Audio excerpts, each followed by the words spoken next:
Chào mừng mọi người đã quay trở lại với kênh của mình. Video này mình sẽ hướng dẫn chi tiết cách mình lên màu cho model Lovely Kitchen. Cùng làm với mình nhé.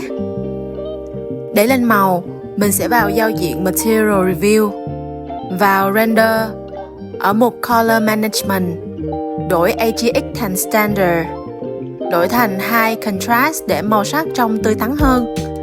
Bắt đầu với tường, vào Shader Editor, bấm New, thêm Shader to RGB, Color Ramp, đổi Liner thành Constant, rồi lên màu trực tiếp trên Color Ramp.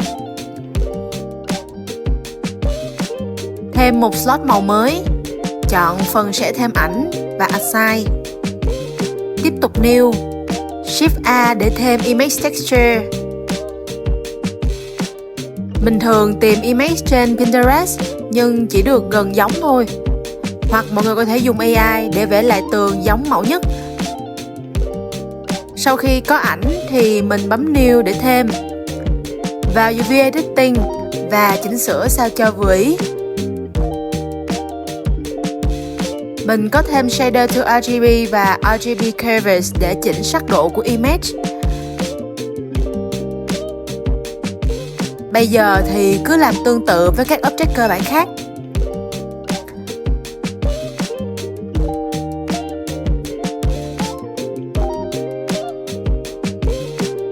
Với một vài object cần phải vẽ, mình sẽ Shift A để thêm Image Texture, cũng thêm Shader to RGB và RGB Curves.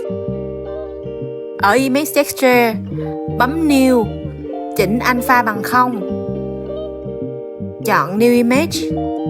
Vào UV Editing, mình sẽ phóng to các mặt UV để dễ vẽ hơn.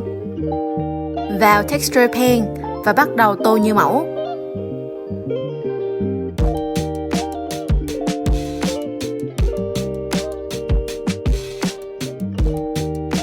Với các chất liệu là thủy tinh, mình sẽ xóa Principal BSDF, thay vào đó bằng Transparent BSDF.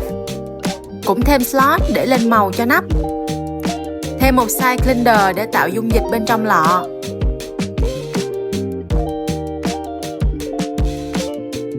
Thêm Mix Shader, Glossy BSDF, Shader to RGB, Color Ramp để tạo bóng sáng phản chiếu tự nhiên trên lọ.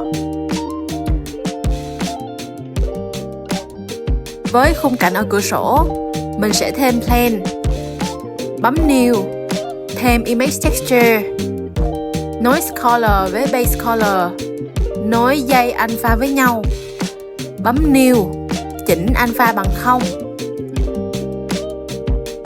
Ở bên phải, chuyển sang chế độ Blended ở Render Method.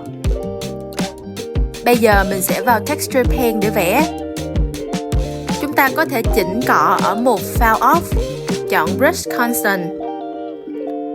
Và nếu các bạn cũng bị lỗi chiều như mình đang bị, thì hãy vào UV Editing để xoay mặt UV sao cho đúng chiều.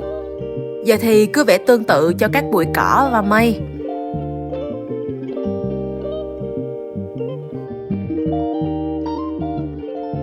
Sau tất cả, các bạn sẽ được thành phẩm màu sắc như này. Mình sẽ đăng thêm video cách mình setup đèn, camera, layout, timeline, nên đừng quên like và subscribe để theo dõi nhé. Cảm ơn mọi người rất nhiều. Bye bye!